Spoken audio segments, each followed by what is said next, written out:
Hello, hello, hello. Good afternoon, good morning, good evening. Well, I just want to welcome everyone. And want to welcome everyone. We have some special guests with us today. We have Dr. Odipe with us. And we also have Kola Wole, who is a lawyer and an attorney. He'll be joining us on this show today. Today is the Heads Day. We're talking about plastics versus. And so today I have a special guest with me. But before I bring them on board, I'd like to just introduce what the show is all about. My name is Sandra Oko. I'm a speaker coach and trainer. I'm also an IT sales expert. I'm also a member of the Toastmasters International as the Vice President Public Relations. I'm also a best-selling author and just recently got gifted a Presidential Lifetime Award. I'm also a researcher, and so we have about two. We have I have my colleagues here with me today to share and to talk on Heads Day. And in Making a Difference Every Day with Sandra Oko is a show where we bring men and women of great that are learned, men who are experts in their field to speak with us, share their story, share what their impact is in the world. And so today we have this guest with us. They'll be sharing their story with us and telling us more about the Heads Day. So join me to welcome Dr. Odipe and Kolawole. So great to have you, sirs. Thank you. Good evening. It's good to see you. It's good to see you, man. Good to Thank you. see you. Happy celebration of the Health Day today. Yes, it's very important to celebrate it. So you have researchers in different field coming together to talk about the Earth Day and marking the Earth Day. So the floor is all yours.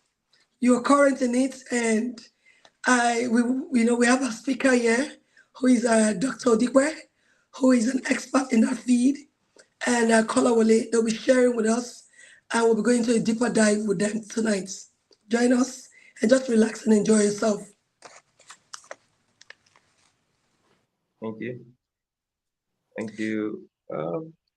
I think today being the World Earth Day, I will celebrate and greet everyone because they are watching all over. Happy Earth Day. The theme for this year's celebration is the planet versus plastic.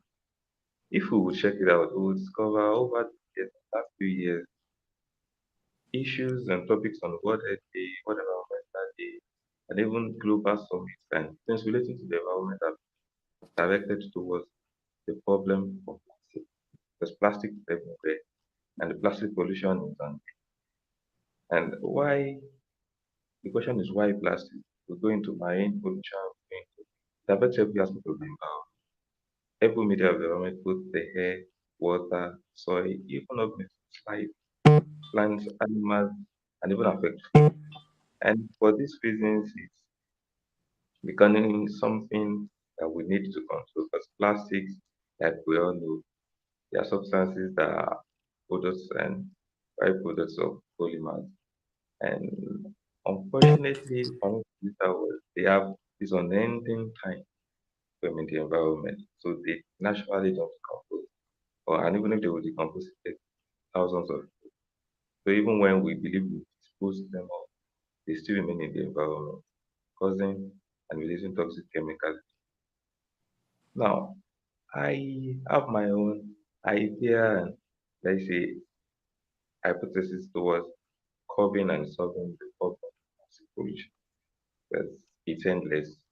Even if you go on Google, see a lot of reports, a lot of issues, a lot of solutions that are before, and yet we are yet to control it. United Nations have talked about it. And this made me want to recommend and say that controlling and combating plastic pollution is an individual. It should be localized. That is just my and I would explain why.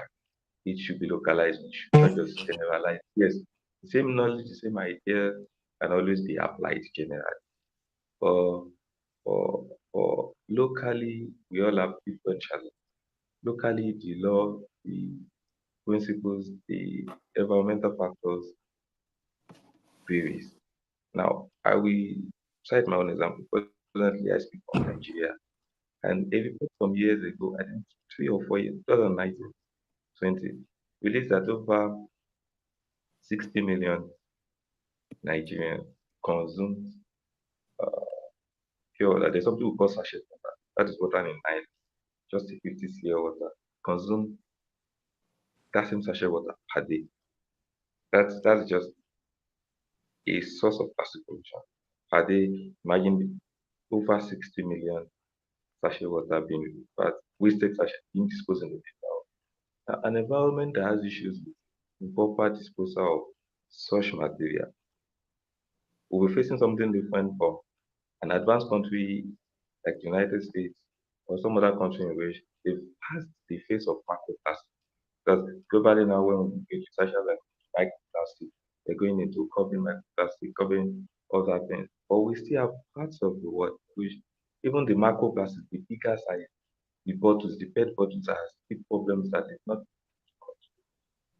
So the question is, how do we say what is microplastic or the marine pollution in all of this environment? But unfortunately, for me to use this word again, the plastic waste being released here in Nigeria over the years can find its way to the Atlantic Ocean and even to the end of it.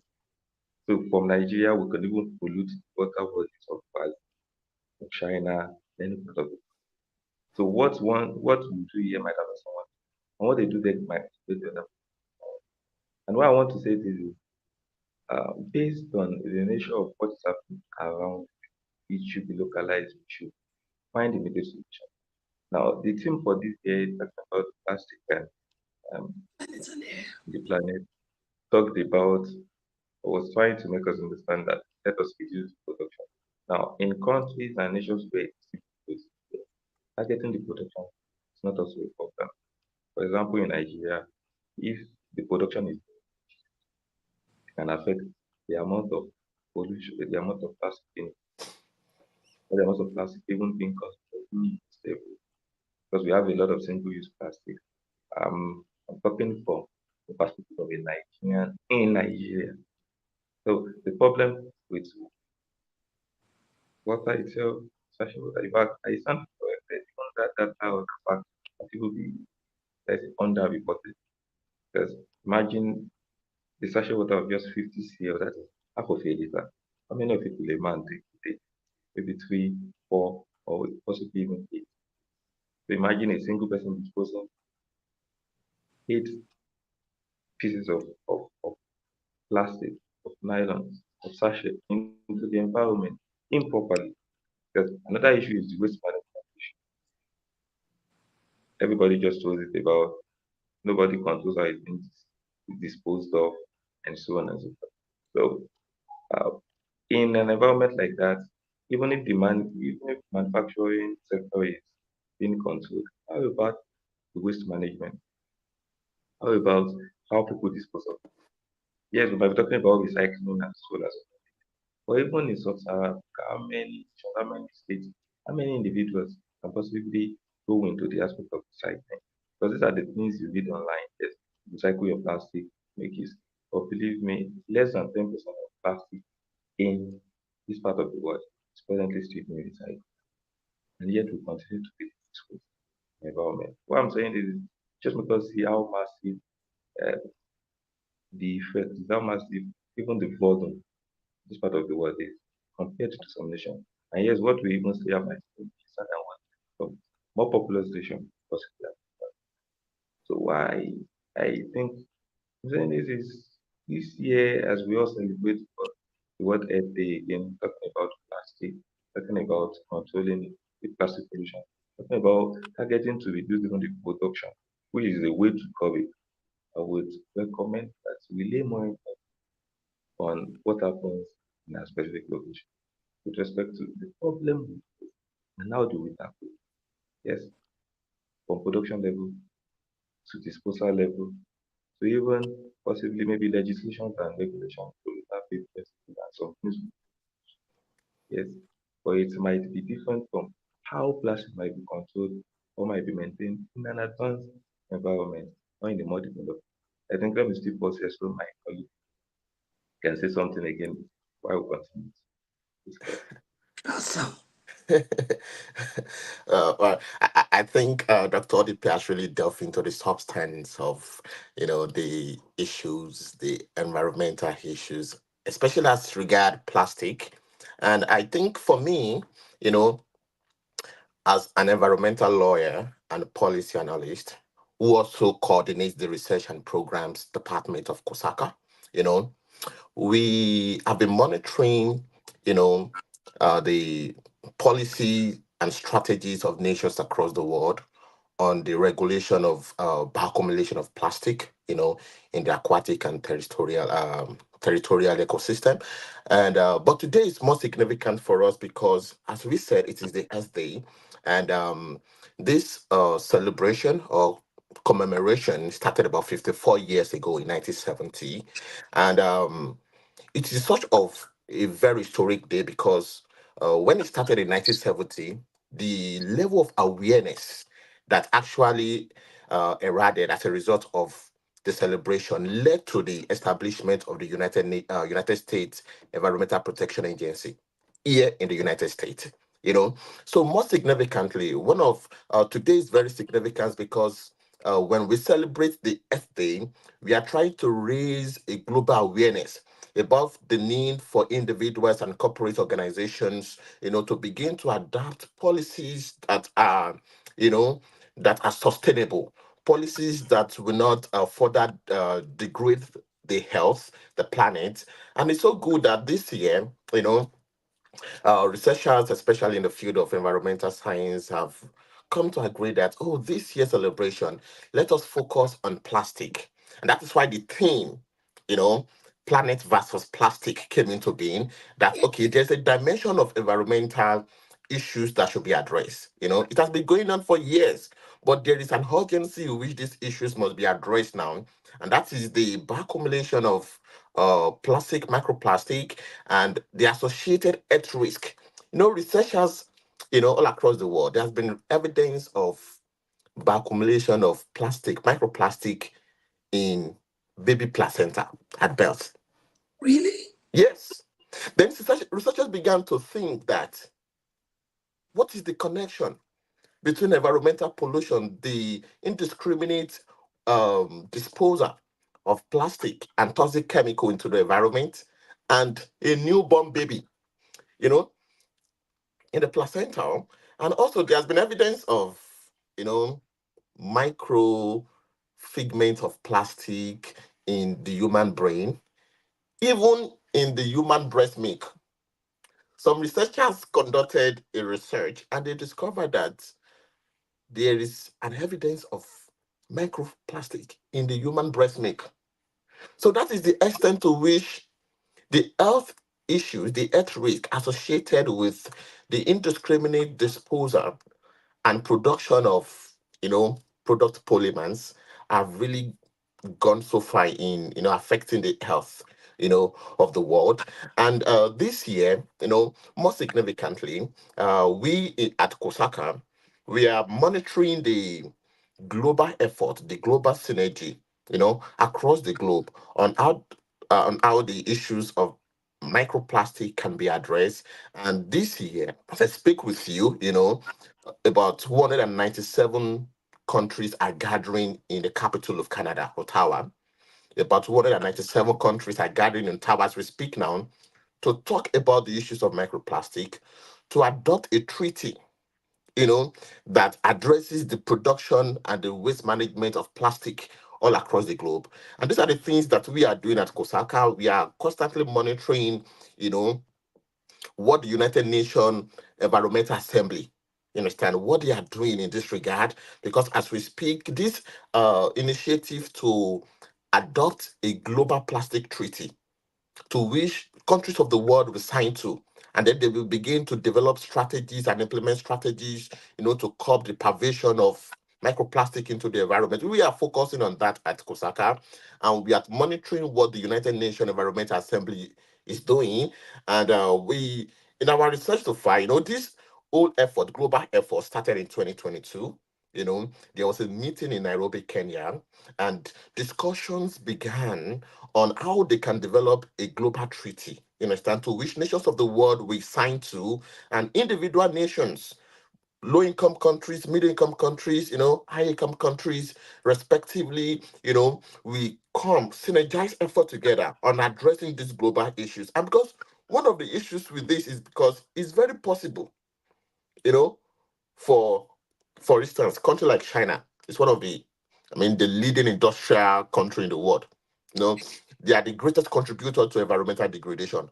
But Yeah. then countries in Zimbabwe, countries like Zimbabwe, countries in Asia, in Zimbabwe, in Mozambique, even in Nigeria, they are feeling the most crucial, you know, consequences of this environmental pollution. You understand? So there's a kind of a equitable distribution of responsibilities across the countries of the world, on how they can synergize energy and how they can address the issue of, microplastic pollution into the environment. And so far, we at Koozakar, we are monitoring that. We are following the activities in Canada. We are looking at the discussions among the member states. We are looking at the issues. As of last year, there was a discussion, in Kenya, Nairobi, Kenya, a meeting among countries of the world, the United Nations Environmental Assembly.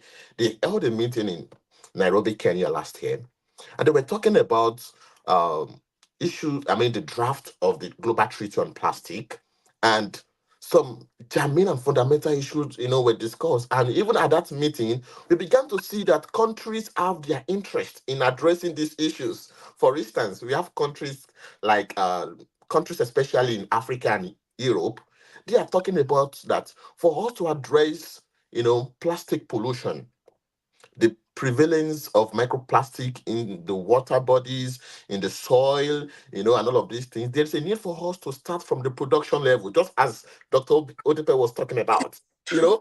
and some countries like some countries, the oil producing countries, for instance, Saudi Arabia and all of those countries, they were talking, no, no, no, no. We are not going to start with the production level. Let us place effort on the on the recycling of product that contains polymer. Whereas some countries are saying no, no, no, no, that will not solve it. Let us take it from the root. Let us talk about the production. Let us set a production cap, a production limit. You know that if you are countries that majority of the petrochemical industries are resided in your country, there's a need for you to set a standard, a production limit. You understand? But some countries are saying no, no, no, we can't do that. If we do that, there will be an inflation in the price of polymer products in the world. So these are germane issues, on the global stage. These are the main issues in the global stage on the controlling of microplastic and pollution in the world. And we at Koozakar, we are monitoring the trends. We are monitoring the discussions. We are checking. We have a treaty. We have the draft treaty already. We know what some of these major treaties are. Yeah. We are looking at it, and we're starting to analyze these treaties, and we will see, and we are beginning to discuss how these treaties will really contribute towards the global effort, in checkmating the prevalence of microplastic into the environment. And so sadly, these are one of the realities that we confront in this present world. There is research that says that 5% of the global carbon emission is as a result of the activities and the toxic discharge of petrochemical industries. You understand? And so some group of people are saying that, oh, in talking about this treaty on microplastic, let us bring in, multinational organizations like Walmart, like PepsiCo, like Coca-Cola, into the discussions. Let us bring them into the discussions because these industries contribute a lot to the global to the global warming. Let us bring them. So there has been at the global stage, there has been effort, to bring stakeholders, to bring countries of the world, companies, corporate bodies, bring them together, discuss the issues of checkmating the prevalence and the pollution of microplastic in the environment. And we believe that this year is unique because meeting is going on in Canada. we are celebrating the Earth Day and we are concentrating on plastic. So I believe that today is very significant, and I'm very hopeful that before the end of the year, the global treaty on plastic will be will be finalized and signed by countries across the globe, and by 2025, we'll begin to see a more radical improvement in the True. recycling of microplastic products, in the production of certain, can we have an alternative to polymer? Must we always use polymer? These are discussions that are really, that are going on at the global stage. And I believe that by the end of this year, when we have a treaty in this regard, we at Koozakar, we are going to analyze that treaty. We're going to publicize our analysis on that global treaty, and make it available for for everybody to read and contribute towards that discussion. Yeah. Awesome, awesome, awesome. Sorry, I have cold, but I like to just share one or two things. But I think beyond just initiating a policy, what is most effective is implementing the policies. And I think in words like United States of America, it's being embraced now. You don't get into the supermarkets, you don't get nylons to bag your goods again. Most of the eateries are using paper bag to pack their snacks. So they are gradually, eradicating polymers, nylons, and bottles, plastic bottles, and the rest. So I think most drinks are coming up in the form of bottles, and you find that when you go to the store now, you have to pay for your bags. So you don't have to abuse the usage of bag.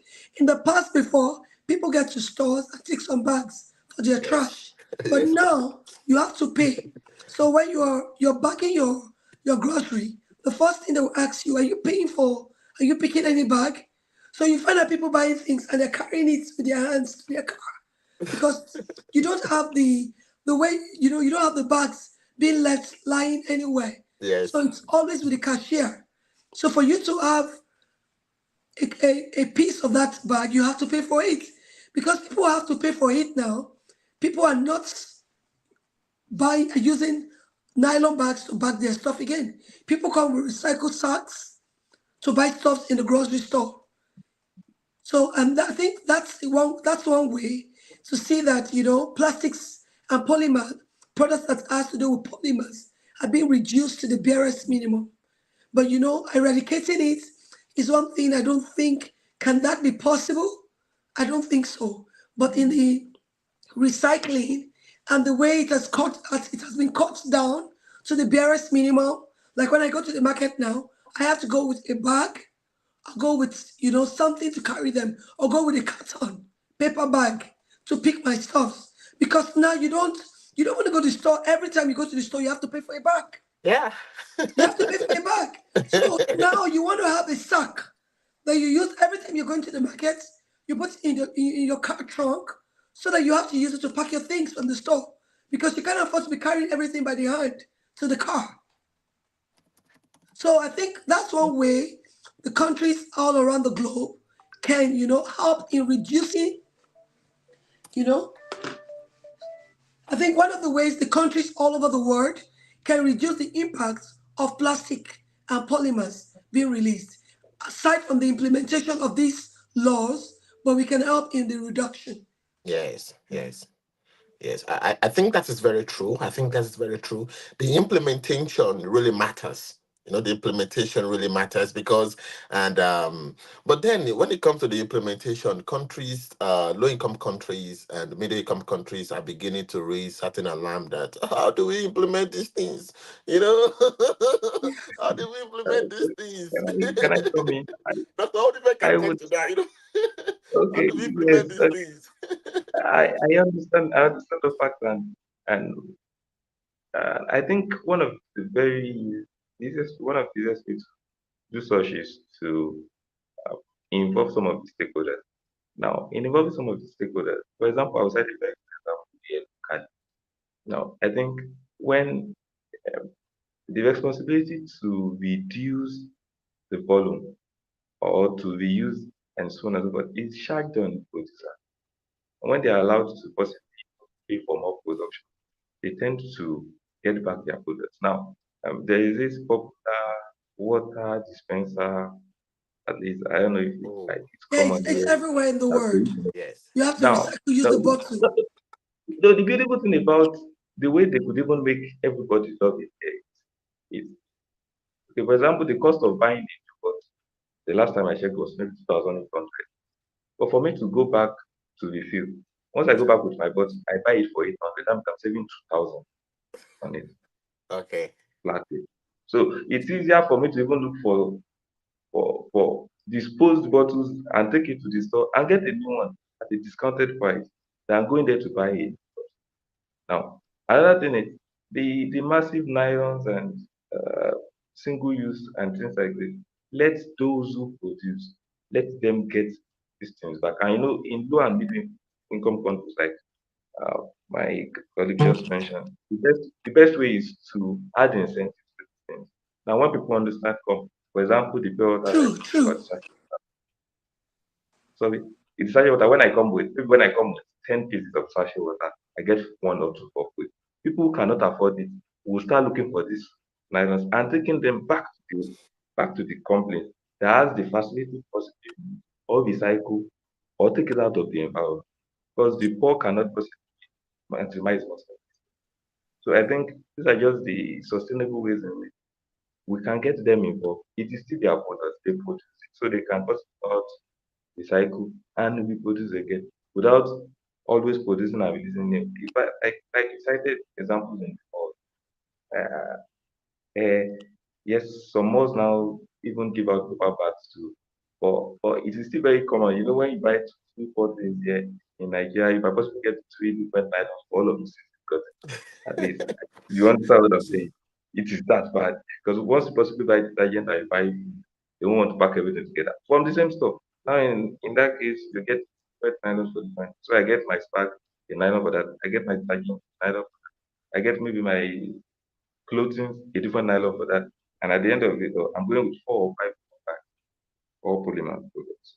Now, so the only way we can possibly do this is when everybody understands even the cost of production, it's even easier and cheaper for you to to get back what you've released before and utilize it again than producing a new one to release because here but the waterways are already clogged They already with clog yes Yes. with with quality plastics. gold.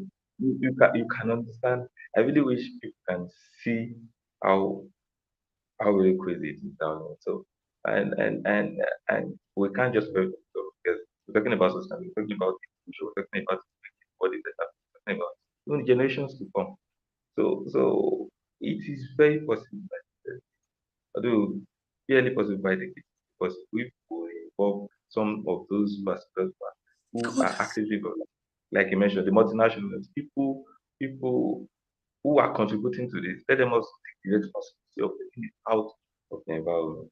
I think with Mm-hmm. that, then maybe with some incentives, it will boost the morale of the low and middle income to get involved in it. Because one problem is everybody feels it's not my duty. And like I said, it is local. Solving this problem, let's of us say that it's my responsibility, not the man next door who would make the world a better place for me. It is my responsibility. That's true. So when you get more involved I think we can always solve this problem.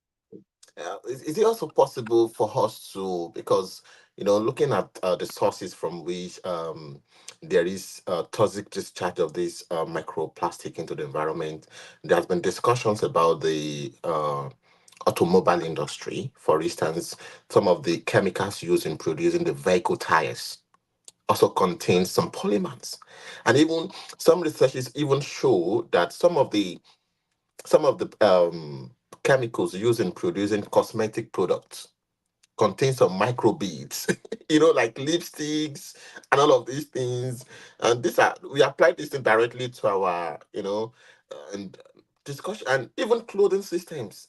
Clothing, some microfibers, are used in production of textile materials. So some people, some category of some group of people are saying that we can all we there's a little to what we can do. Some people are pessimistic about it, you know. So what alternative do we what should we do? What about the automobile industry? What is the alternative to tires? And as cars begin to move on ground, there's a gradual wearing out of these chemicals on the road. When rain falls, it washes them into the river. And there are about 9 Systems. million people across the world who are still taking water from the stream in local villages in remote parts of the world. And these waters are contaminated with toxic chemicals, from the road.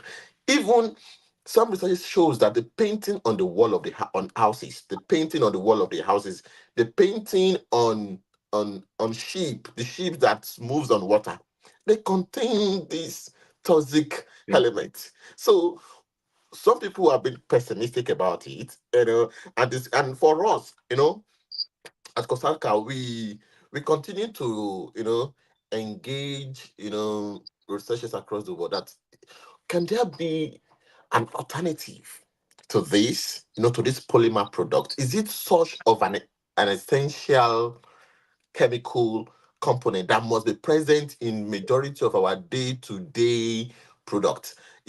And I think Dr. Odipe, who is in the field, would do we have alternatives to this? Because for me, I think that we might not be able to do much, if we do not touch on these subject matters. As a policy analyst, we begin to look at the effect of this policy. To what extent can we implement this? But there are more important discussions. Can we really have an alternative to these essential chemical materials?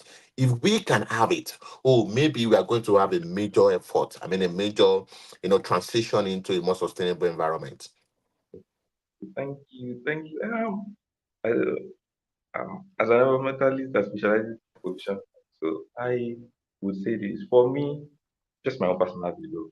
I don't think running away from the problem is the solution. And why I just say that, um, okay, in recent years, there is this PFAS that have been trending, at least as I think one of the emerging contaminants related to microplastics and so on.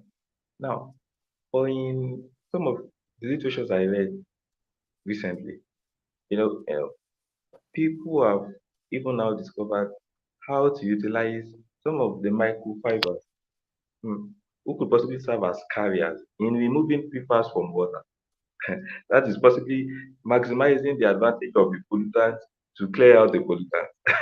Understand? And that is just where science and technology comes in. I think trying to run away from saying no to plastic, how about we thinking and searching further into possibly maximizing the sincerity we have come to stay, permit to use that word, they are already involved. Unfortunately, they are there for a very long time. So how can we extract them? I think a research in that class was found that over 69% of household water in the United States are declined. So how do you clear that? Even from tap water in houses. Now, how do we control that? Now, but the beautiful thing is microfibers now from clothing from textile in that same water can also serve as carrier to extract and I think so what I'm just saying is we can as researchers as scientists we can always think outside the box and find a way of getting the advantageous should I say utilization of some of these things. They are already in our power.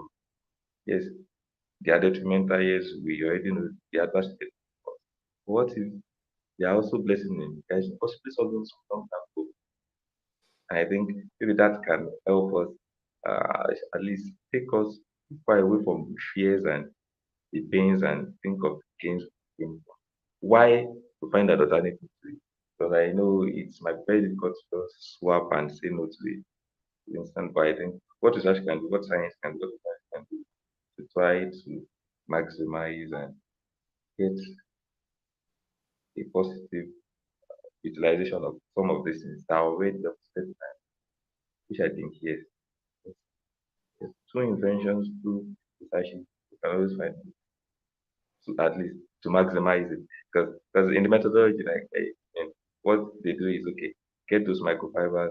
Now, while in the polluted water, first, yes, let them at least based on their car size, let the contaminant set on it.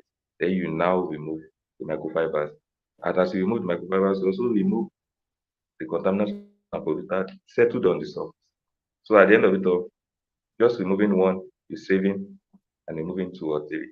So Mhm. I think because that we find that or chemicals that could make them coagulate together while trying to remove one a lot out of them at once. Because there are a lot of examples, a lot of compounds, a lot of chemicals, contaminants, issues, and like I said, they're from cosmetics, from grease, from oil, from tires, from household materials, from clothing, from so and they all have similar and different aspects. So but at least there's a way we just group them all together and um, get out the positive, should I say, or advantageous utilization of them in the environment. Why even utilizing that's a problem to solve another problem.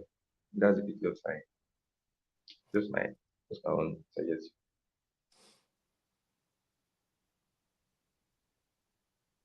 Can't hear you. Oh, sorry. I actually muted. That's true because I think there was a particular time some of the parts my husband used to repair, we fixed the car. The companies take them back from us Yes. and they give us a certain discount whenever we want to buy the parts without the sense of the battery. Once Mhm. you buy a battery, you return the old battery, they give you a certain discount. So that's a way, like you suggested, giving people reward for returning those plastics back. That's another way to curb it. Because the moment you do that, you find that the masses will go all out there in the field to, scavenge for these plastics and bring them back, trade them to get money from these stakeholders. Yes. And in the United States, last year, the States Environmental Protection Agency released a standardized policy for automobile industry. So the United States is now looking at a total transmission, or a substantial transmission from fuel vehicles to electric vehicles. And now there's now a standard now in the United States that was just released just last month, the 29th of last month, that by 2040, 70% of heavy duty vehicles in the United States must be electric. Must be electric, in the United States. Yes, 70%. So and so And this is science for you. yes, so I would love to ask the question, but I hope that will lead to another debate. Now, when that is taken out of the US, where will it be taken to? Have you asked that question? That is the Perhaps question we that is the need question. to let No, them that's one of the challenges. How do we take them off know. from the health? That, but Perhaps maybe there's a more sustainable way of maybe there is, not been and performed. there should be. Otherwise, there won't be need to take them out of the system anymore. Mm, You know, there should be. mm, But these are the giant strides that big countries, I mean, high income countries are making, and I believe that by the end of the discussion in uh, in Canada this week, there will be, I mean, what can middle income countries do? What can low income countries do? The True. the pathway of low income countries into total transmission into electric vehicle is not in 10 years time. It's not in 20 years time. It's not in 30 years time. you know so the equitable distribution of responsibility across board on the global stage in reducing this must really be discussed, and these are policies that I think that the United Nations General Assembly would bring into the draft policy treaties. And at Koozakar, we keep analyzing these things and we keep saying these things. We keep analyzing and we keep recommending these things to agencies of government across the world, in Nigeria, in the United States, because policy, it's not just about policy making alone, just like, just like Mr. Sandra said, it's about the implementation. How do we implement it? Not just in the United States. What about in Nigeria, Zimbabwe, Congo? Congo is in, there is this research finding that Congo is in total maze of environmental pollution because of the many operations there. Because in the Congo, in the DR Congo, in the Central Republic of Congo, in the Central Africa, you know, and I believe that I from the findings so far, there's not been much contributions from low and middle income countries on this. True. It's surprising. There's not been substantial contribution. The contributions has been from the high income countries, from multinational organizations, and all of these things. And I think Kenya is perhaps the only country who is really contributing substantially in this regard from Africa. Kenya. I mean, Really? countries in the What about South Africa? but there is no much I don't think there's so much contribution from South Africa because when you look at Africa's contribution and discussions on issue of environmental pollution and sustainability, the East Africa has been taking the lead low. Kenya, Rwanda, Tanzania, countries. In fact, it's been said that the cleanest city, the most sustainable city in Africa is in Nairobi, Kenya, or Rwanda, Kigali or Nairobi. So the East Africa are taking, a lead Elite. discussion in this, yes, in this, and we are looking at countries in West Africa like Nigeria. What has been, from Ghana, Nigeria particularly, and I don't know what the Ministry of Environment in Nigeria is doing, but I believe so much that there will be some contributions in that regard. We will continue to monitor the discussions in Ottawa this week, and we know what countries are bringing on table to discuss the issues that are left to be discussed. That would be a great one. That would be a great one. Thank you so much. I want to thank Dr. Odipe. Thank you for your time. We kept Thank you you. wide awake. We know you're connected from another country. And thank you, Mr. Kolawole. Thank you for your time. It's a great one having, researchers coming to discuss this. So we'll be looking forward to the treaties and everything, the discussions going on. You bringing it to limelight for us to discuss further. Yes, thank you so much. Thank you. Thank you for having me. Thank you. Bye, everyone. All right, For our bye-bye. next episode, let's Yes. dare to make a difference in our world. All Let's right. make the planet itself a clean environment for the world, for everyone.